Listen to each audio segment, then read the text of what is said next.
Me too. Hey, it was all censored.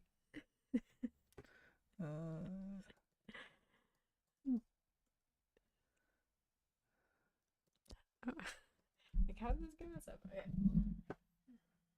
We're streaming, by the way. Oh, yeah, we need to start the stream. Okay. Let's see. Okay. Yep, it's perfect. All right. Okay, I think we have chat pulled up this time. Nice. Look For at us YouTube. go. And then Thanks for figuring that out. yeah. TikTok. We can go live on TikTok too. Oh,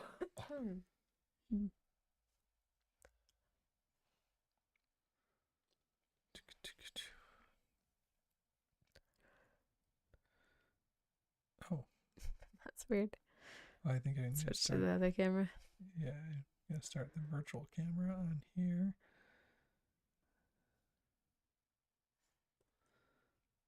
And gonna switch. Delete that.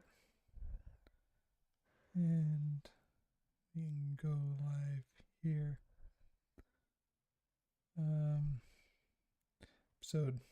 It's 18 now? I think we're like Oh, 21. yeah, because we did a few not live. Yeah. Exploring. Is that many? Or are we on 20? I think we're at 21. Wow. We didn't even celebrate 20. Yeah, I'll be okay. All right, TikTok people, help us out here because I think our TikTok account is suffering. I've gone over that with you? Have I told you about that? That we were getting like 0 views on everything. Yeah, it's rough on TikTok. That's okay. That's okay. I feel like I don't have the time of day to figure it out. Oh yeah, so. I don't either.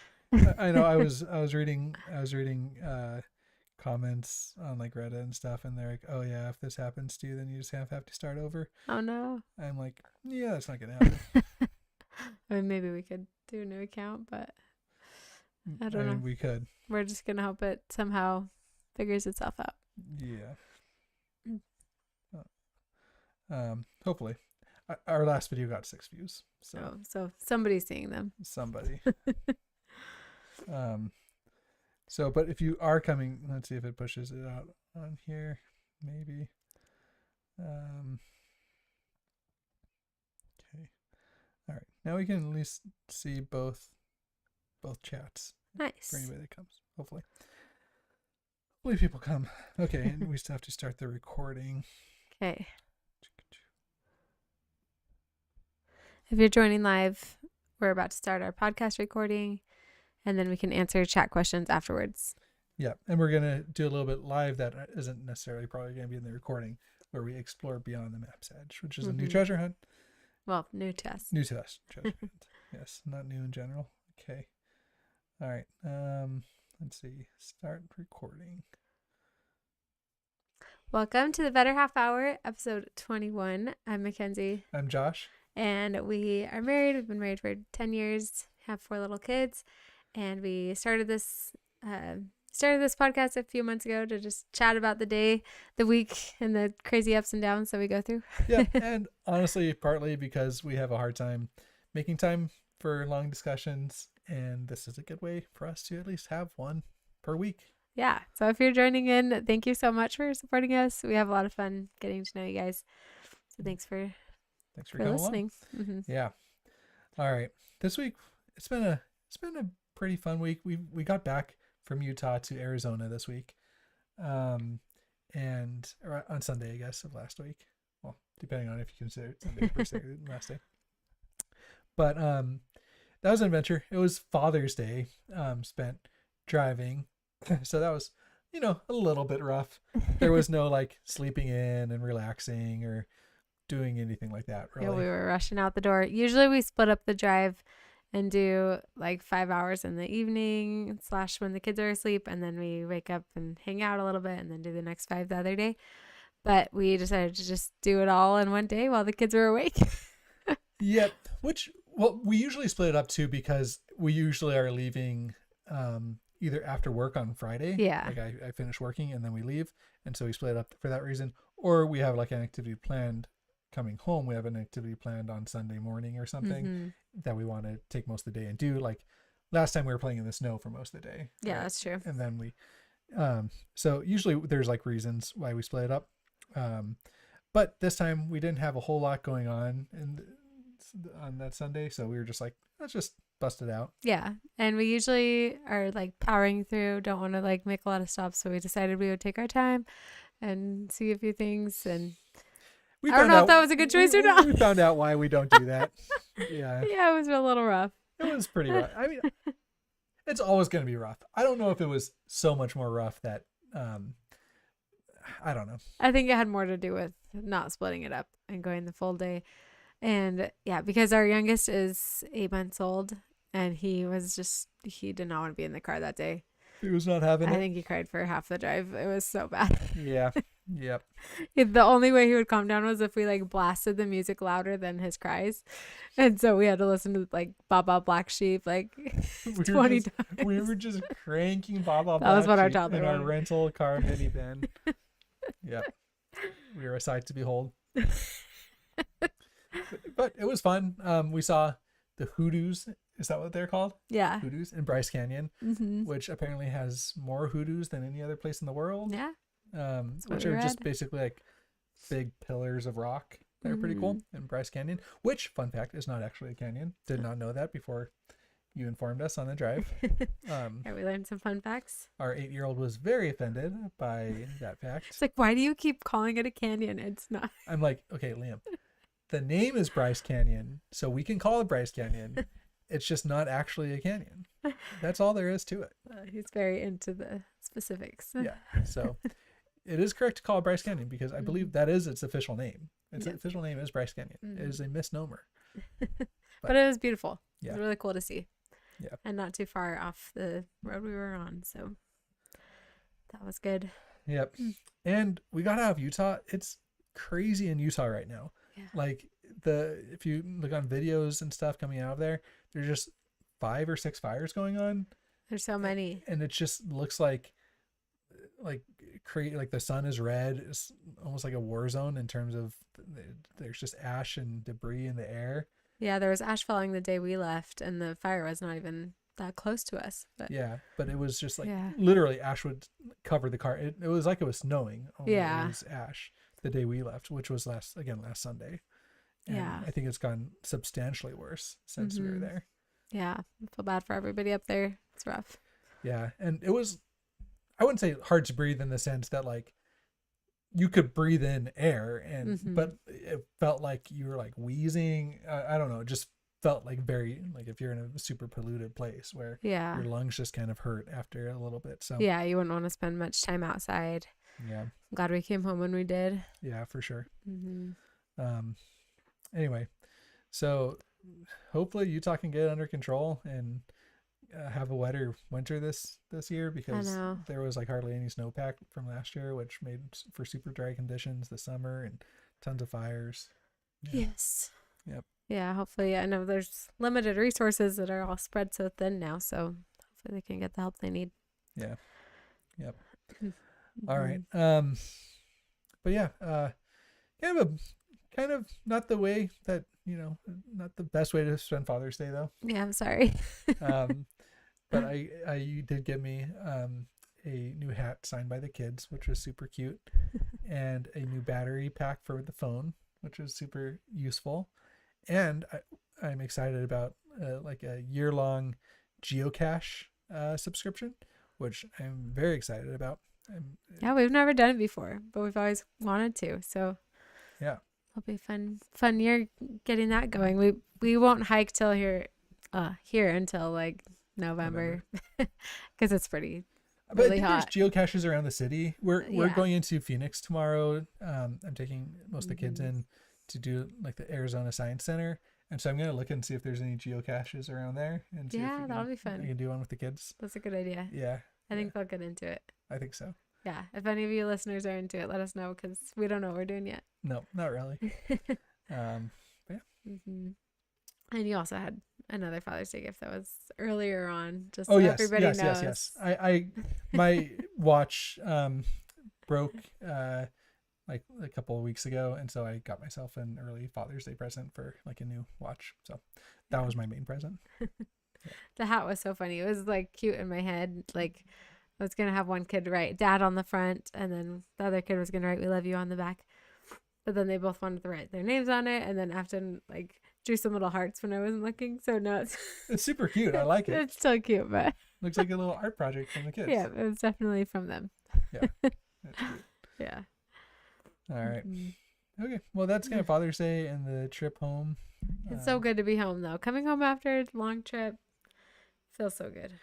And so we had really tried to clean the house before we left, and it's always one of those things where you're like, oh, this is so stressful trying to clean the house and get everything ready to leave. Do we really need to do X, Y, or Z, insert chore here, whatever, you know?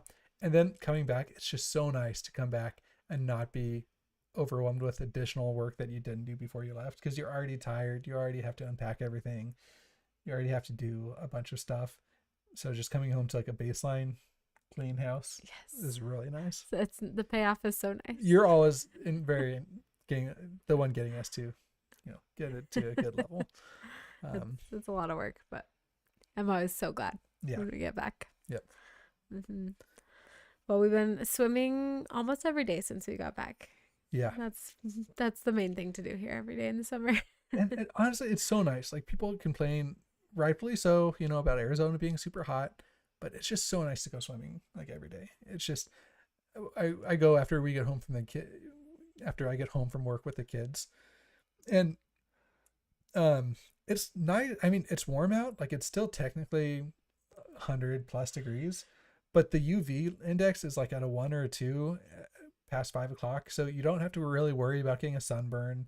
So you can just kind of go night. It's just nice. It doesn't feel too bad. Yeah, you can go out and you can enjoy being in, kind of having it be warm outside, but kind of cool in the pool. And it's just so it's honestly like living in a resort, in my opinion. It's just really nice, because we live in a fancy neighborhood with fancy pools or anything. It's just basic, neighborhood pool, but it's just so nice. I just love it. And like, we don't have to take care of the pool. We just get to use it. So that's nice. And we do pay $80 a month in yes. utility fees.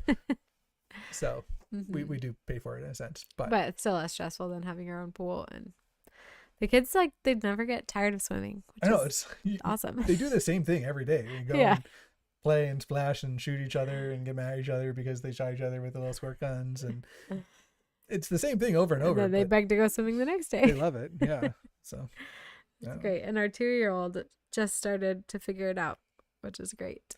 Yes. He finally wanted to see his siblings below the water. So I was like, okay, let's get your goggles. So we put the goggles on. He just went underwater, and he'll stay underwater for like 5 seconds. It's so awesome. He's really good. Yeah. Yeah. Tonight he was just doing it over and over and over again. Yeah. Yeah. I think it's worked with all of our kids. Like, none of them have really done swim lessons, and they're all good swimmers. Here's a very hot take I have. Okay. Ready for this hot take? Yes. Okay. I'm not going to say that swim lessons are a scam, because they're not. But I think that parents oftentimes should take the responsibility of teaching their own kids how to swim. Yeah, I think so too. I think that it's a very stressful thing for kids, and I think that this is no knock on any swim instructor. I'm sure there's great swim instructors, but I think that it just does a lot to help kids be being taught by their own parents, who they feel comfortable with, who they trust, and I don't know. I think part of it is like for me, I'm too nervous to teach them how to swim, because I'm like, oh, can they hold their breath long enough? But you're really calm about it, and you do a good job.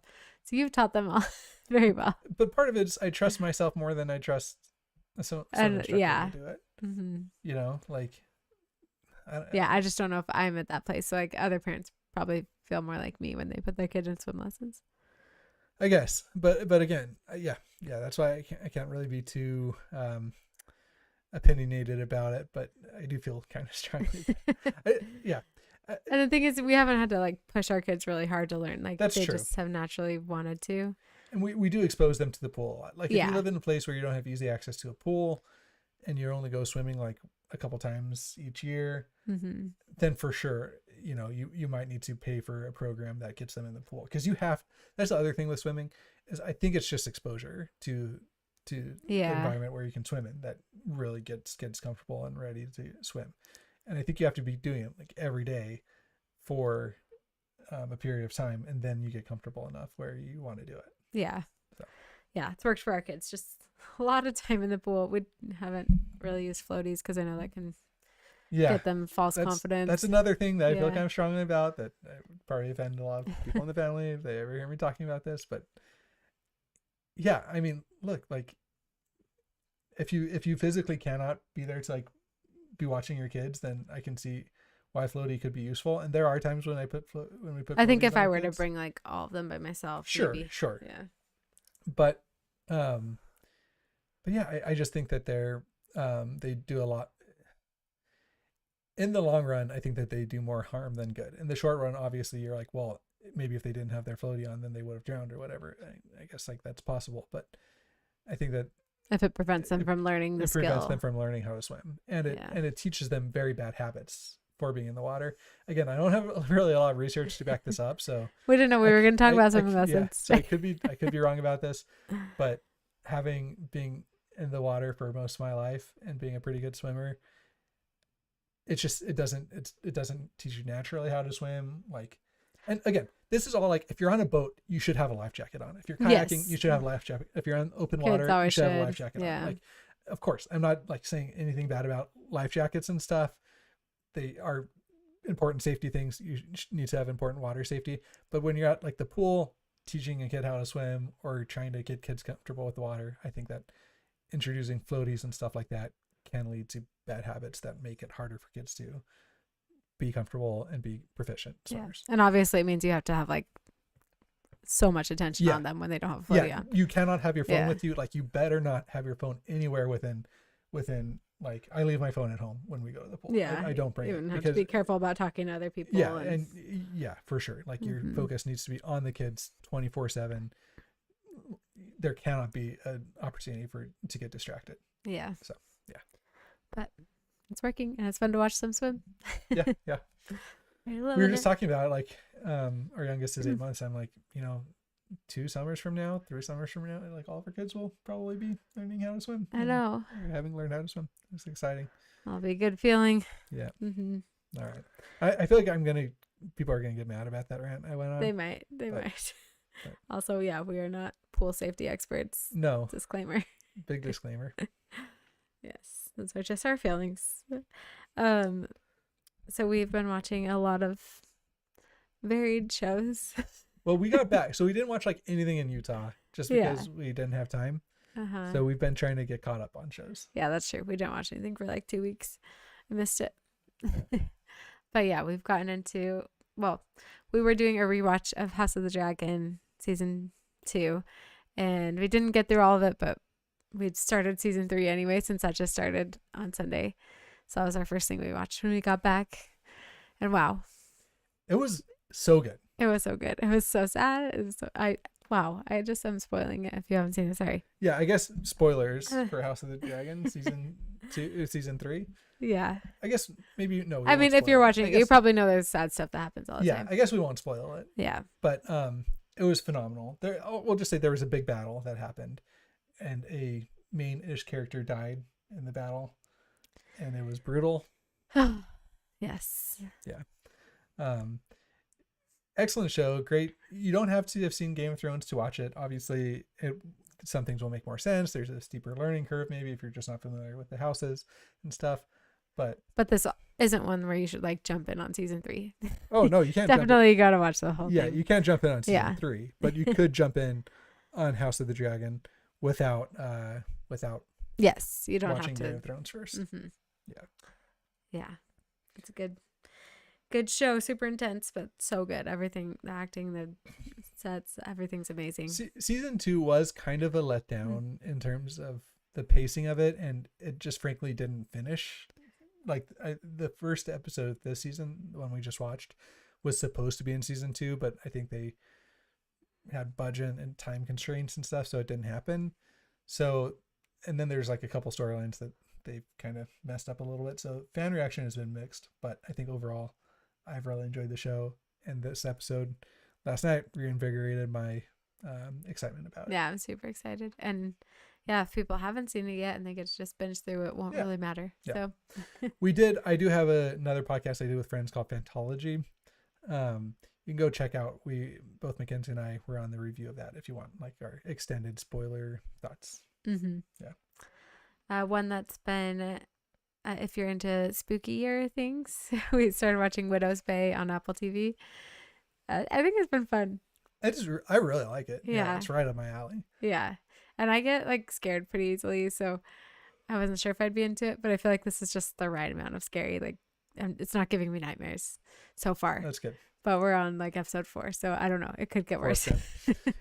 So it's very kind of Stephen King inspired. There's a bunch of Stephen King Easter eggs, like, and in the sense when I say Stephen King inspired, I mean that it's very ambiance focused. Like, it does a really good job of building ambiance and characters, and then on top of that, layering in some good frights and scares and stuff like that. Yeah. I want to just binge it all, but we don't have time. Yeah. It almost feels like each episode is almost like a short story in a sense. Like each one deals with a different supernatural type thing. Like, one of the episodes has been a haunted house type episode. One of the episodes has been a witch type episode. Yeah.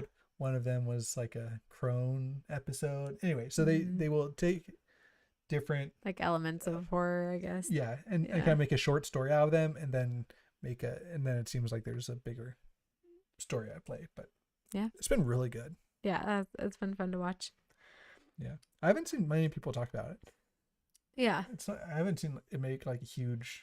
That's true. Yeah. I haven't been on much social media for the last month or two.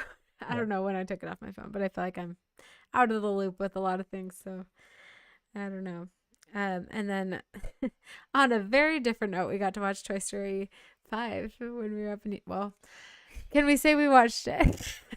I think you can. You watch much more of it than I think I watched like 75%. I watched maybe less. I watched the beginning of it before our 2-year-old decided that he didn't have much interest in watching it.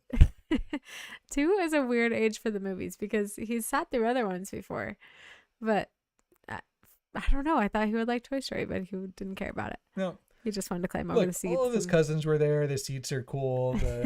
I don't know. Like, he just had a lot of energy. There's ash falling from the sky. That was pretty interesting.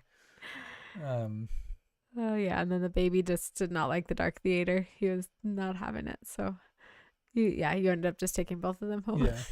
Like, we're gonna sit in the lobby, or you could just leave. I just left. Yeah.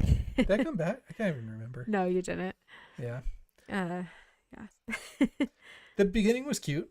Yeah.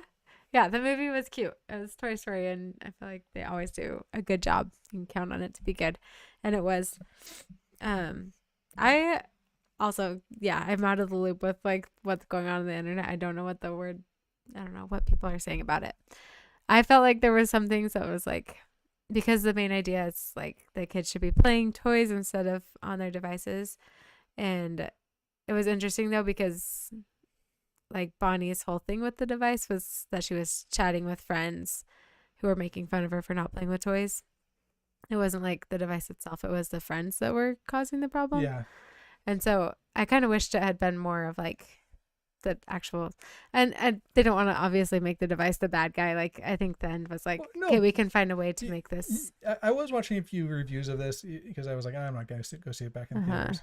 And that's the thing is, that was the criticism I heard, is that they just wimped out of actually having a bad guy. And all the other, like, if you think about good movies, most of them have good antagonists. Mm-hmm. Even like Toy Story 1, like Sid was a scary he was a scary bad guy. That's true. It's not like he was just some, vanilla, like, he still wanted the best for them, but he wasn't doing it in the right way. You know what I mean? Like, he was just a bad kid. Just a bad kid, and they weren't afraid to, anyway. So and again, I didn't see the movie in its entirety, so I can't really speak to this super well. Mm-hmm. But it seems like they needed to just leave it, like You lean in like to you have- wanted them to make a statement, Yeah. and it didn't really go there. Yeah, because it's like, okay, yes, a big problem about connected devices could be online bullying. Like that Mhm. is probably a top 5 problem that Yeah. you need to watch out for.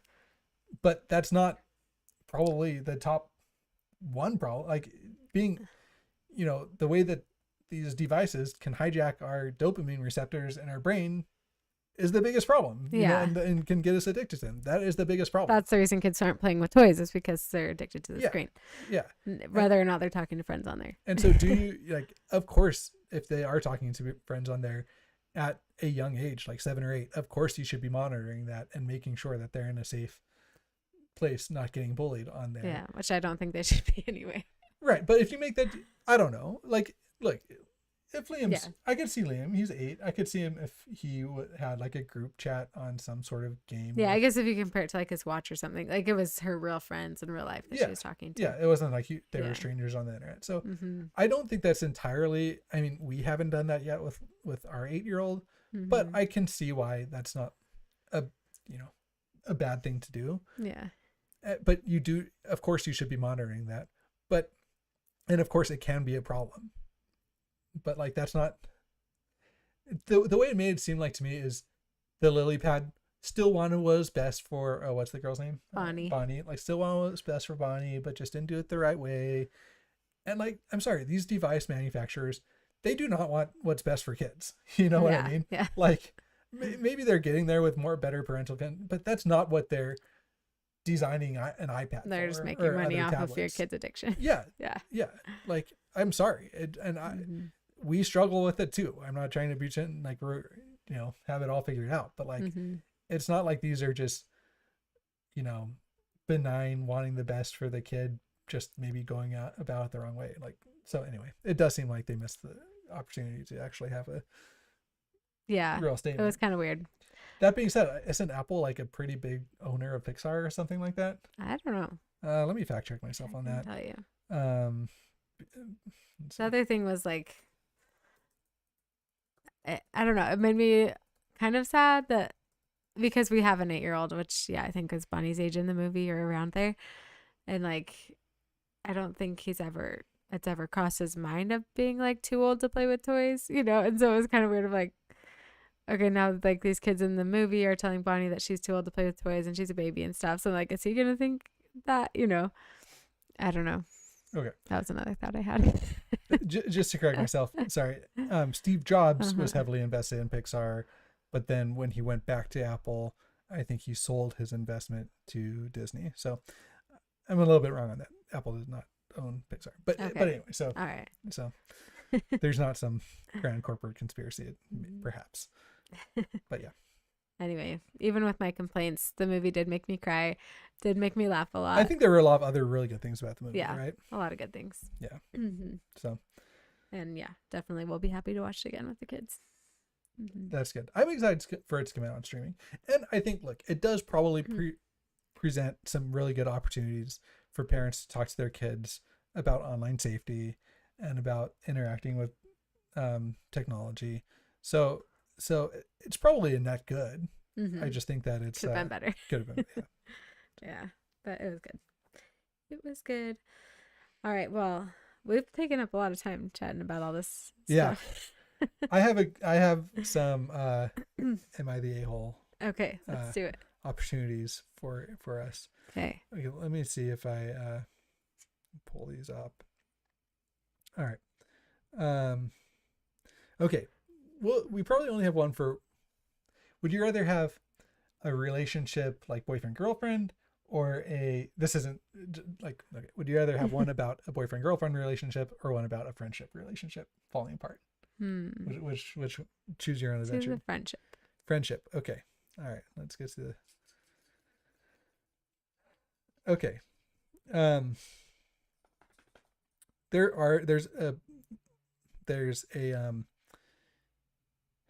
There's a text conversation associated with this, but I don't know if we'll read that. If you want to read it, we can. But let me go through. Okay.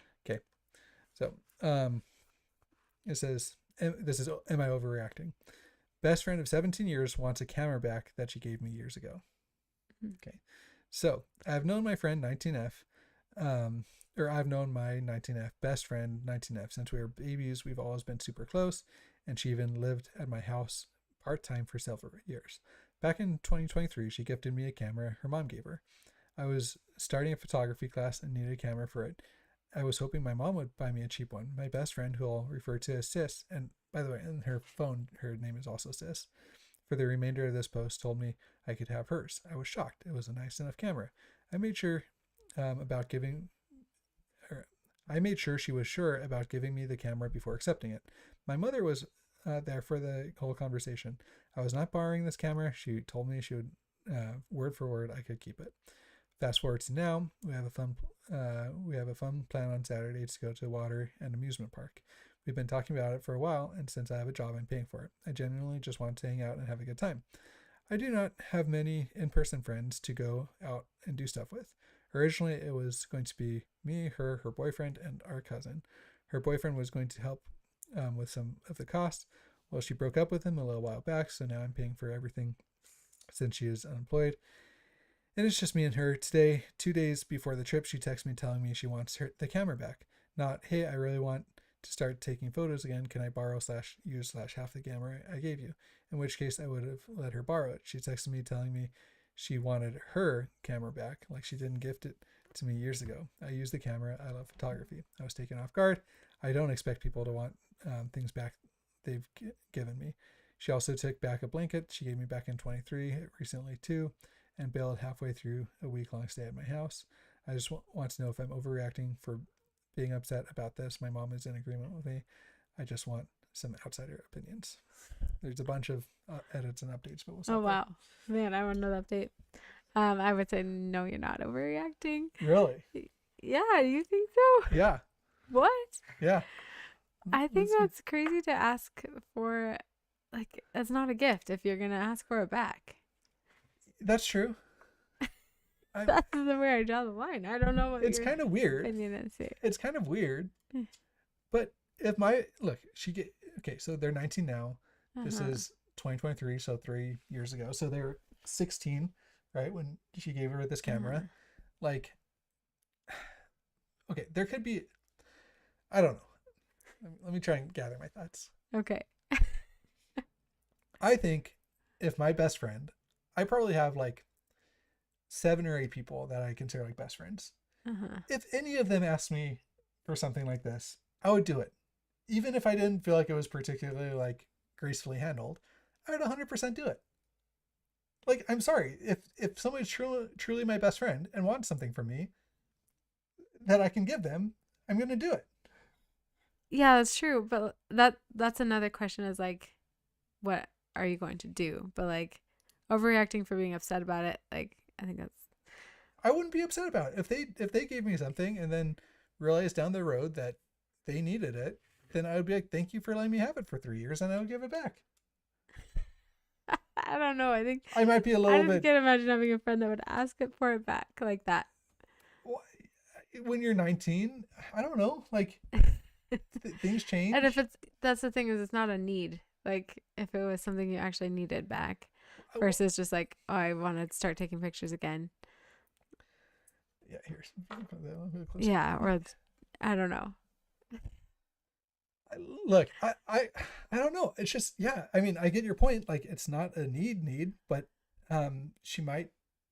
I don't know. Like, I think I'd end up giving it back too, but I'd be like, what? You know? You might be a little bit surprised by it, but and then I wouldn't. I don't know. I think I'm just. You're a nicer person than me. I don't want to say I'm like a better friend or whatever. I just think, yeah, like if one of my friends gave me something for 3 years and then asked for it back and I could give it back to them, I would do it. And it might be a little bit like, that's just kind of weird. I probably wouldn't ask for it back. Like, I don't think I would do what her friend was doing. Like your brother gave us his camera when ours broke. Yeah. Okay. And we use it. We use it a lot. I'm really close to it. I know, but you're talking to the side of it. Okay. Anyway, so you can use your brother as an example, because he did give us a camera, and we use it a lot. Yeah, if you ask for it back. Well, so we ended up we ended up selling this camera because we got a new one. The one my brother, Is that my the one brother that broke? no, we one broke and then my Gone through brother, a lot of cameras. yeah, so one broke. My brother gave us a camera Uh-huh. that we used for a few months until we found another camera, and we bought that and Oh sold yeah. his to Oh buy yeah. it. Oh yeah. And before we sold it, I texted him and being like, That's true. We I were was like, "Do you and want this he- and back?" he Because told we me- felt bad about and it. he told me, he was like, hey, I'm giving, like, it was basically this conversation, like, this is an old camera, Mhm. we can have, like, you guys can have it. Yeah. And so we used it for like a year, and then we found another one we wanted to buy, and so I was like, hey, like, I'm selling this. Do you want the money from it? Do you want, like, whatever? And he was like, no, it's fine. But I felt like it was a good thing to have that conversation Mhm. because actually, just like a few months ago, their nice camera broke, and if he would have asked for it back, I probably would have given it, because the nice camera that they had broke. If he would have been like, hey, do you guys still have that camera? I probably would have given it back. Yeah, that's true. Because it was really nice of them to give it in the first place. Right. Yeah. Maybe you've changed my mind. And again, this is when she gave him this camera when she was 16. Yeah. She might not have, I don't know how good this camera is. I kind of doubt it's like a $3,000 camera, but it might be like a $1,000 camera or something. And she might not have really understood that when she was 16. And then I just can't imagine giving something away and then asking for it back. Like being in that person's shoes. Like, who knows? I mean, who knows? Like, maybe somebody was like, I don't know. They're teenagers, And so maybe somebody was like, hey, I have this business idea. I need somebody to come take pictures of my, whatever. I don't know. Like, yeah, it is kind of weird. I'm not saying it's not weird for her friend to ask for it back, and I probably would not ask for something back that I felt like I gave someone. uh-huh. But if somebody gave me something and then down the road needed it back, then I would give it back to them without too many questions. All right. Yeah. All right. I want to know what the edits and updates are. Reddit was like, you need to cut this person out of your life. Wow. Okay, Yeah. that's extreme. Yeah. Best friend since birth. I mean, she's like, oh, I do see that, like, she wasn't putting a lot of effort into this friendship. Da da da da da. Wow. No, that's extreme though. Like, if you top comment is, if you decide to give it back, you can tell her Saturday plans are off since you're now saving money to buy a new camera. Okay, whatever. I don't know. I feel like people on the internet are like ruthless with friendships. Yeah. It's crazy to me. Like, I feel like we both. Second top we comment. can talk about that later. Is I give it back and distance myself. Like, again, she said she doesn't have very many friends, and yeah. like, are you really gonna cut out a friend? Yeah, I because definitely don't think that would be asking the for solution. something back that they gave? I don't know. Yeah. People are so quick to be like, never talk to them again. Distance yourself. That's a bad friend. Toxic, Like, people are just human. And that's, anyway, it makes me sad how fast Do you people want to jump on do you want that. me to read the conversation? The Yeah. text conversation? Okay. Let's see. Oh, she did. Okay. Hey, sister. So I've got back into taking pictures. I would like my camera back, please. And she said, oh, question mark, is that okay? Question mark. I mean, I guess it's just like, I've had the camera for years and I use it frequently. Hey, I'm sorry, but I don't have the money to buy a new one. I miss taking pictures a lot, and it's different on the camera than my phone. So on Saturday, can you please bring me my camera? And if you can find the BD cards I left there, I would really appreciate it. Yeah, just text me, or just next time, don't give me a gift you're gonna want it back in the future. This is genuinely upsetting. I've had it for years. I use it. It's not like just collecting dust. She said, I know it's not collecting dust and that you use it, but she says a name here. I'm not gonna say it. It wasn't a gift. I was letting you use it for class, and then my life turned upside down, and we really don't see each other. So I'm never asked, but now I am. So I don't know. That's weird to say it wasn't a gift when it sounds like from the poster that it was a gift. Yeah. Yeah. In one of the updates, she's like, oh, my mom was part of the conversation and like verified that it was, like, she was backing me up, that she said it was for sure a gift. Yeah, I don't think it's a situation where you need to like be like, I'm never giving this back. You gave it to me, you know. I wouldn't even But trip them again. I Like, do think it's fine to be annoyed by that. I think it's fine to be mildly annoyed and think like, oh, this is kind of weird. Yeah. But I think she's overreacting. That's the thing. Like, I think that the initial response of annoyance is okay, but if you're that annoyed by it, where you're posting on the internet about it, trying to get validation from strangers, and Yeah. being like super, you know, Especially if she's considering doing distancing a okay friendship. financially and can probably figure out how to get another camera. Yeah. Yeah. And again, you can get a nice, especially on Facebook Marketplace, you can get a solid camera for a couple $100. Yeah. It's going to do a lot of, way better than phone. Okay. Yeah. All right. Interesting. That was a good story. That was a good one. Yeah. Yeah. It's fun to disagree on those. Yeah. All right. Mm-hmm. Chat. Let's see. I'm seeing if anyone say anything on here. All right. Well, I think that's about it for the podcast. I think so. Yeah. Thanks for listening. Subscribe and leave a review. Anything just to help us out. That'd be great. Thanks. Yep. Mm-hmm. All right. So we're going to stop recording, but we're going to keep streaming because we have another part. I'm excited for this. Thanks for hopping in live, all of you who have been here. Hello. Yeah. I'm Mackenzie. I'm Josh. And we do this podcast every week. Usually it's Thursday night, so we're on live, but this week was a little busy.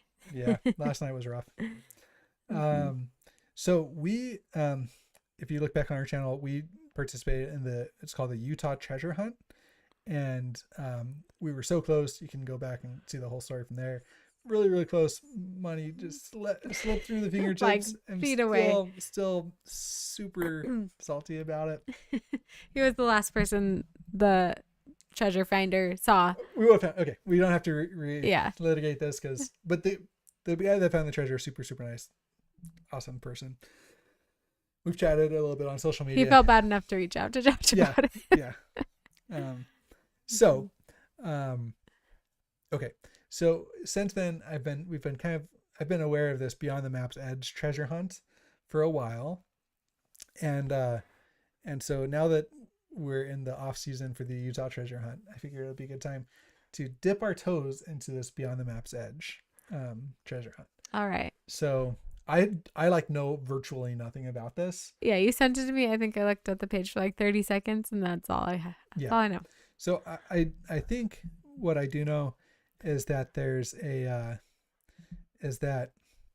like a poem, kind of like the Utah treasure hunt, and then there's like an ebook that you can buy, and there's an audio book, and it's good to have both because there's differences in them, and apparently those differences are important. Okay. So there's kind of more of a money making strategy, I think, behind this than there is like with the Utah treasure hunt, Which is fine. Mm-hmm. But I think technically it can't be like a sweepstakes. So anyway, Gotcha. I think that they say everything is in the poem, that you need to find the treasure, because then I think it would be moved from like a sweepstakes, like a no purchase necessary thing to enter, to like a more of like a lottery system if you have to buy something. So I think that's why. Okay. So I'm going to see if I can share my screen really fast, and we can, let's see.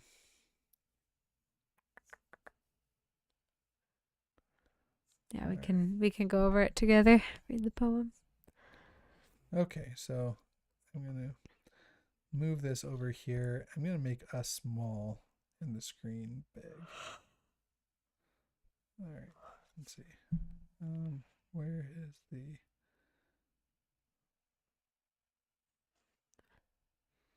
where's the layering? I don't know. Sorry guys for doing this live. Order. Order, move up. What the heck? Thanks for joining in. Okay. All right. Side note, I have a cold, and today everything was tasting weird, and now I'm worried that it's COVID. I haven't taken a COVID test for like years. Oh man. Who knows? Let's see. All right. Well, I don't know the best way to do this. Let's see if we can just put us.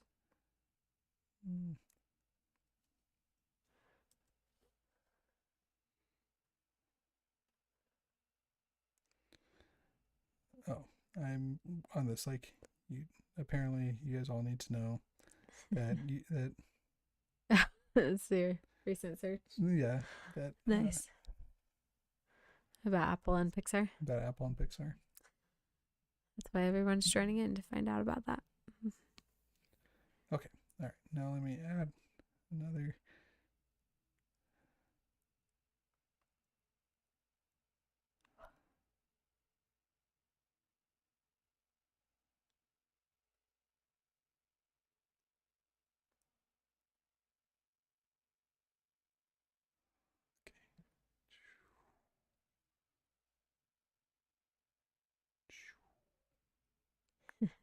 Okay. All right. Here we go. Here we go. So let's come over here. We're really gonna get into it. Sorry, live for messing us up. Okay, but beyond the maps edge. Let's see what we got here. All right. Yeah, I don't even know how much is hidden. I don't know where it's hidden. I know nothing. Okay. Certified I'm 18 years old. I did read through this, and they do say that they don't want people making money on social media from this. So Okay. we won't be monetized. Like, not that our YouTube channel even, we're not like monetized at all. But if we Mhm. ever do get to the point where we're monetized, then we won't be, monetizing these sections. So yeah, It's just for fun. just for fun. Mm-hmm. All right. So let's see. The treasure. A 60-pound treasure awaits discovery, filled to the brim with precious metals, gemstones, historical artifacts, and more. Go find it, I dare you. So So that's all we know about what's in it. there's gold. Oh.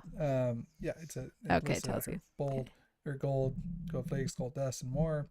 There's large loose emeralds, rubies, and deep purple amethysts filled with artifacts throughout history, 3rd century, Kushan dynasty, the Crusades, Byzantine Empire. Yeah, it's pretty cool. Unique, large meteorite and other special pieces. And apparently there's a cryptocurrency that grows with book sales. I don't know. That seems kind of cool. Should we Google and see if we can find out how much beyond the map's edge?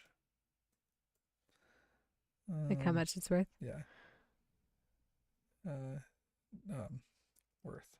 Sorry, my Googling is off. Over $1 million. Wow. Okay. All right. So let's come in here. All right. So there's learn more about the treasure. Okay. So anyway, let's come back to this page after we've read it. Okay.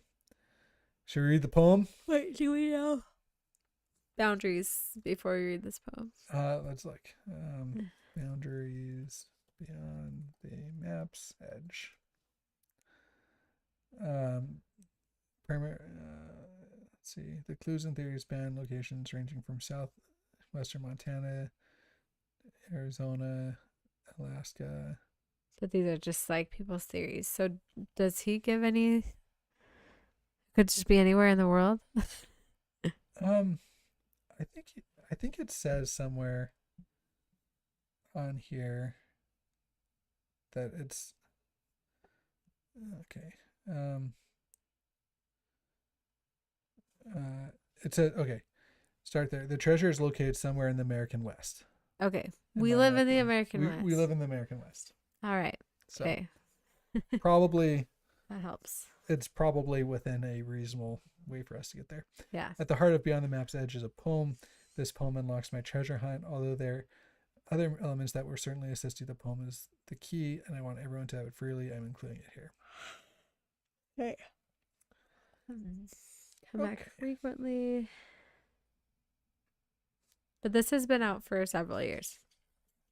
Yeah. Let's again go to trusty Google. When did Beyond the Map's Edge start? Oh no. Recent. just like a year ago, a little more than a year. March 27th, 2025. Heck yeah. Nice. Okay. Because I was thinking it'd been like 4 years, and like no one's ever gonna find it, but this gives me hope. Yeah, we've got this. Okay. All right. Okay, should we read the poem? Let's read the poem. Okay. Okay. You want to read it? All right. Beyond the map's edge. Can you find what lives in time, flowing through each measured rhyme? Wisdom waits in shadowed sight for those who read these words just right. As hope surges clear and bright, walk near water's silent flight. Round the bend, past the hole is capitalized, I wait for you to cast your pole. In Ursa, east this realm awaits. His bride stands guard at ancient gates. Her foot of 23 return her face to find the place. Double arcs on granite bold, where secrets of the past still hold. Beyond the reach of time's swift race, wonder guards the sacred place. Truth rests not in clever minds, not in tangled twisted finds. Like a river's steady flow, what you seek, you already know. That's a good poem. It's a cool poem. Like, nothing feels obvious there. Nothing feels obvious. Oh boy. All right. Should we maybe use a little? I don't know. I'm sure tons of people have used AI on this. Yeah. What are your first like impressions of time as a big theme? Time and like flowing water. Yeah. Those are both big themes. Uh-huh. Wisdom waits in shadows. It's interesting with the Utah treasure hunt. I think what helps is like when you've done past hunts, you kind of know what to expect from the writers of the poem. Like, okay, some lines are throwaway, you know. There's probably some Utah history, some pop culture reference. Yeah. Yeah. Some things are going to be literal, some things are not, you know, but I don't know about this, like, how literal it is. Probably not very. I mean, there's like some fishing reference. Yeah. And that one seems the most obvious. But it could not be. What's Ursa East? That's a good question. What is Ursa? Ursa is a Latin word that means bear, specifically she-bear, is most commonly encountered in astronomy, geography, and is a rare nature-inspired given name. Okay. And it's the name of two of the most prominent constellations in the northern sky. So that could be probably a reference for the east. Like if in Ursa East his realm awaits, his bride stands guard at ancient gates. So that seems like it's probably referring to some constellations. Yeah, maybe. I don't know enough about using constellations as a map. Her foot of 3 and 20.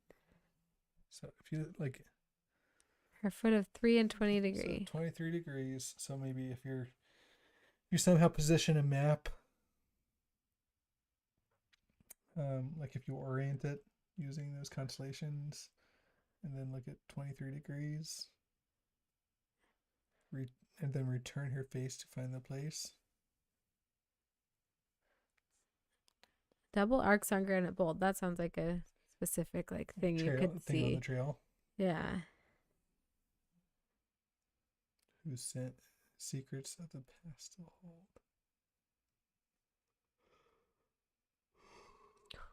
The tricky part about this is like in the Utah hunt, if you're in Utah, you can pretty much drive wherever just to try out your theories. But like this one, you need a good solid theory to go try it. Yeah, for sure. Since it could be anywhere and you could be way off. But I want to dive into this. And what other people have found about it. I'm sure there's Reddit threads. And have you looked into those? No, I'm gonna let's come back here for just a second.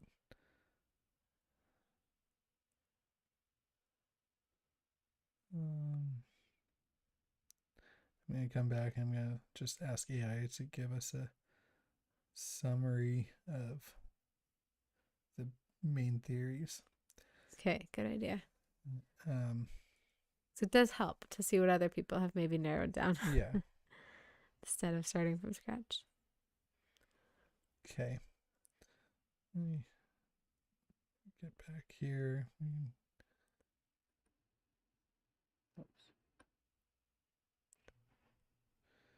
Okay. So,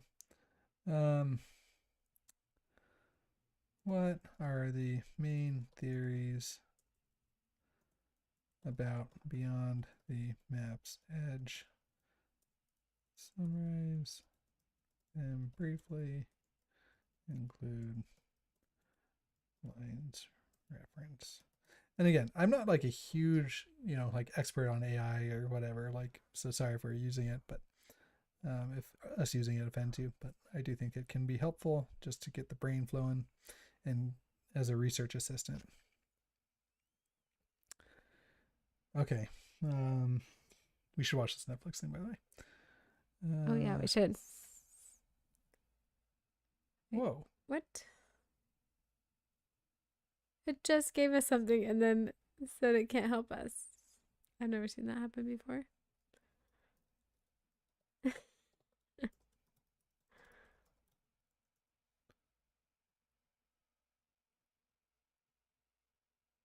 That was weird.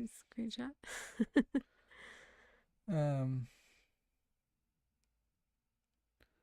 Okay. All right. Hey, chat. If you're joining now, we're doing some research into Beyond the Map's Edge, and so if you guys have any theories about it, this is our very first time looking into it. So this is like a theory. This has turned into a theory stream. So yeah, that's what we're doing. We're just kind of in research mode. This is a treasure hunt that's located somewhere in the American West. Yeah. Okay. The southwestern Montana / Big Hole theory. This theory suggests that the treasure is hidden outside the traditional Yellowstone search zones populated by forest fence hunt, but within a region Posey has a deep personal connection to, specifically Big Hole Valley, Pioneer Mountains, or Tobacco Root Mountains in Montana. Fits with the history of exploring southwest Montana. Lines reference around the bend past the hole, taken literally to mean Big Hole River or Valley.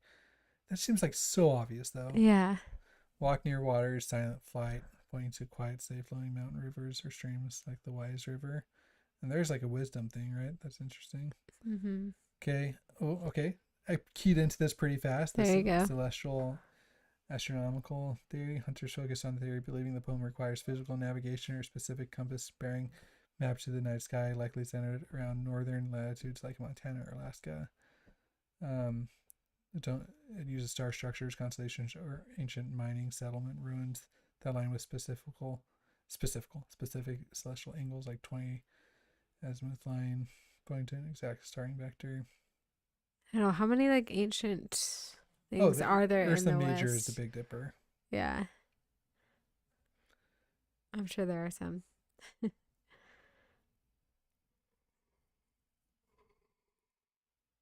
The natural arches. Yeah, there's arches in Utah, Wyoming, Colorado.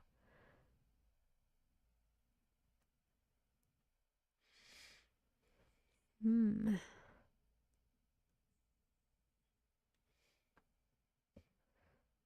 mean, we've been in Utah, so the bride thing made me think of Bridalveil Falls. Like, it could be a waterfall.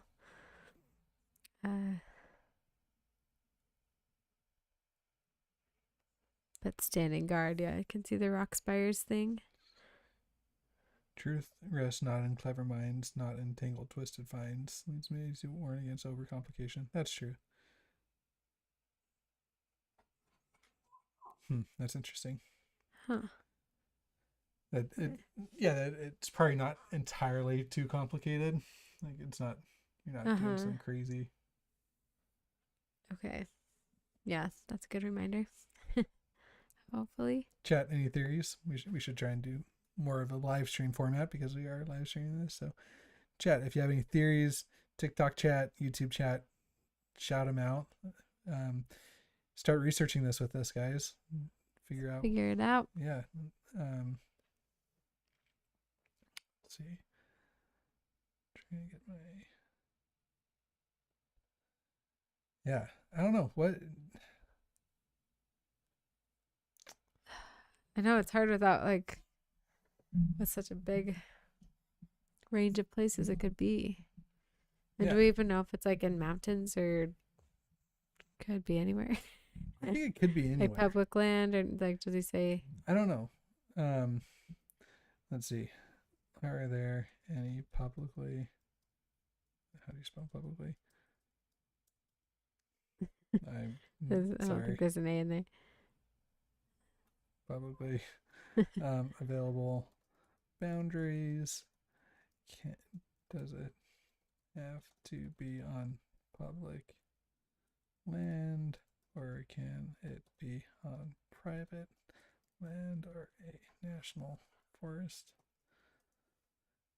Archie, come here. Okay. Okay. Here's the Okay, cannot be on private land. cannot be. The official rules explicitly state that the treasure is non-private land. You do not need permission to enter private land because the hunt items are clear on it. Can't be on national forest or BLM. The rules state that the treasure is not or is on publicly accessible land. Anyone can visit. National Forest, Bureau of Land Management, and public, state, and federal parks fit this description. Okay, so that doesn't narrow down a whole lot.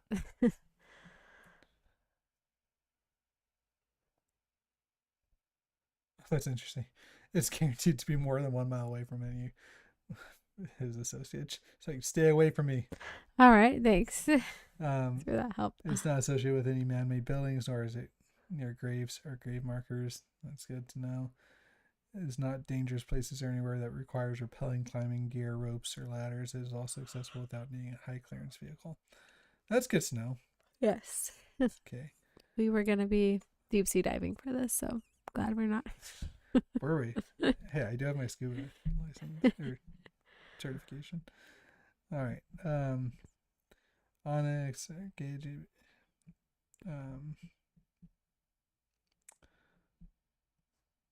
Okay.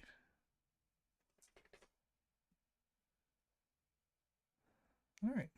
Well, that helps give us a little bit of direction. Yeah, a little bit. Still pretty open. It's just somewhere in the American West. Yeah. That's the other thing. The Utah one is usually pretty linear. Like this part leads you to the trail, and then you find this, and then this, and then this. It's like starting at the beginning makes sense. But I don't know about this one, if it's going to be in any sort of order. Yeah. I'll look at the poem one more time. Are there any lines that are generally considered solved? I just want to know. Yeah, like, or does he give out clues or anything? Let's ask this. I just want to know if there's like anything that, you know, people are like, oh yeah, we figured this out already. Yeah.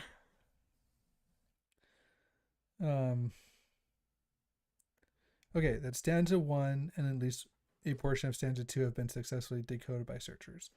Well, okay, the community heavily leans towards a few specific lines being solved in terms of where they are pointing on the map. Okay, all right.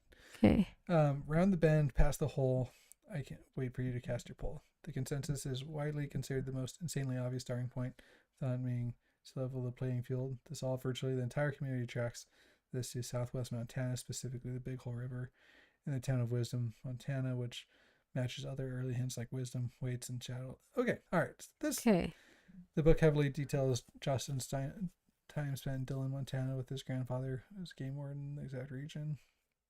Okay. All right, so Montana's looking good. Yeah. Consensus searchers generally agree that this line function is a geographic and cryptographic anchor point pointing to a specific town on the map, which contains the North Star. This points directly towards Polaris, Montana, small town located just east of the Pioneer Mountains and right at the center of his stomping grounds. Okay. Here, can you read a little bit more of my voices? Yeah. Okay. The not capitalized clue. Oh, is this? Let's see. So in the line, in Ursa East's realm awaits, hunters noticed that Ursa was left completely lowercase, which is grammatically incorrect if referring to the constellation Ursa Major or Ursa Minor. Huh. Justin Posey later confirmed in an interview that leaving Ursa lowercase was completely intentional. Okay. So maybe it's not for a constellation. The community accepts this as a solved structural clue, meaning hunters should look for a lower elevation or literal geographic bare landmark, like a creek, mountain, or canyon, rather than relying strictly on advanced celestial navigation. All right. I was wrong about that. Okay. Oh, yeah. Okay. And then as far as the line, her foot of 3 and 20 degree, return her face to find the place. It says this line completely breaks the poem's rhyming scheme. Degree and place do not rhyme. Yeah, I noticed that. But then face and place do. Posey has teased that an action is required here. He noted that the hunt includes a checkpoint out in the wild that gives searchers absolute confirmation they were on the right path. That's cool. Most hunters believe that once someone successfully figures out what it means to return her face at a 20-degree angle, they will stand directly at that official checkpoint.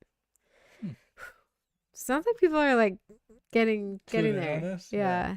And I guess he's given some hints. I don't know where those hints are, like interviews and stuff. Or It sounds like a bunch of interviews, yeah. I wonder if anybody's like compiled all of the things he's said about it. I don't know. I feel like this is what AI is good for Yeah. researching. Yes. But I feel like we're behind because this has been up for a year. So yeah, no, we're playing catch up. We've got to catch We're up playing catch before up. we come up with our own theories. Oh, you yeah, know? for sure. This is what.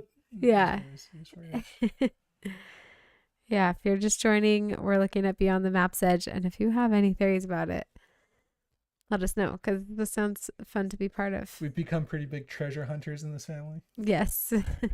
We were so close to finding the Utah treasure. Ah, so close. Next year. Hey, that's $25,000, which is a lot of money. This is $1 million, which Big is difference. a lot more money. Big difference. $25,000 is like, all right, maybe we can buy a new car. $1 million is like. Hey, and we've been wanting to go to Montana anyway. We have been wanting to go to Montana. So we need to solve this thing, get up there, find it. I'm down for that. All right, let's do it. Got to go before Montana gets too cold, though. Oh, like this summer? Yeah. Thinking. Yep. Wow. Okay. And Come on, between, TikTok, like, help us out. our 4 Sedona trips. Yep. Okay. I don't know. I wonder how long it'll take to be found. Like if people are really close to figuring it out, or if it's still gonna be like another year, you know. It sounds like it's still gonna be a while. Like I've been perusing the subreddit. Okay. And it sounds like people, I don't know. Nobody's in like a super hurry. Nobody's like there. I haven't seen very many people being like, all right, I'm heading out to go check for Yeah, them. which is the difference because in Utah you can just drive to whatever trail you have a hunch about. Yeah. But yeah, you got to plan a whole trip Like to get there. wake up at 4:30 every morning for a week, be on the correct trail. I'm sorry. Bring this up again. Oh man. So maybe you have to like move to Montana for the summer in I order don't to know if find it's this like- thing. I don't know if it's for sure in Montana. Yeah. But Yeah. maybe I'm just saying like wherever it is, if you feel like pretty confident about it, you might need like some time to look around that area. Yeah, I think it starts in Montana, but it seems like it's starting in Montana, but then going other places to me. Okay.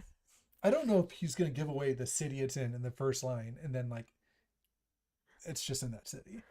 Maybe though. I Right. think that's highly Okay. unlikely. Okay.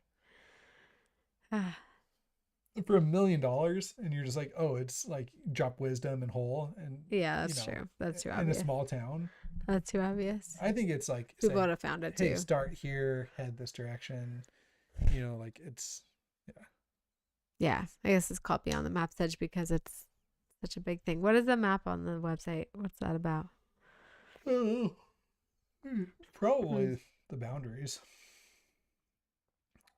It's over No, here. Sorry. Yeah, do you pull that up? Yeah. All right. I use a weird browser. Yeah, I don't know how to use it.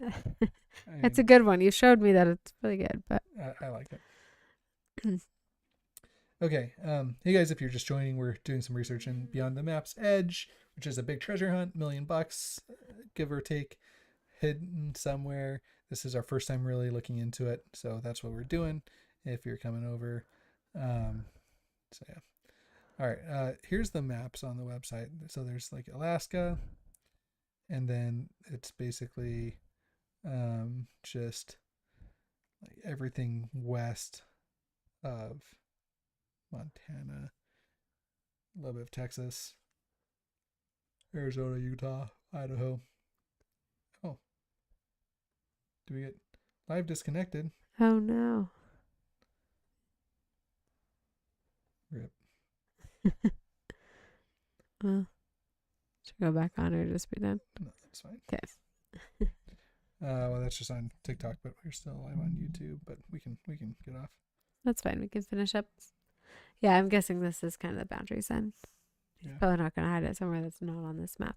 Yeah. All right. I think we can be done. I'm pretty tired.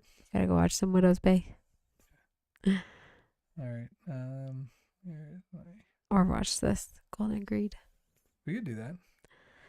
All right. Thanks for hopping in. If you've been here, you can subscribe to our podcast. Hear our weekly updates.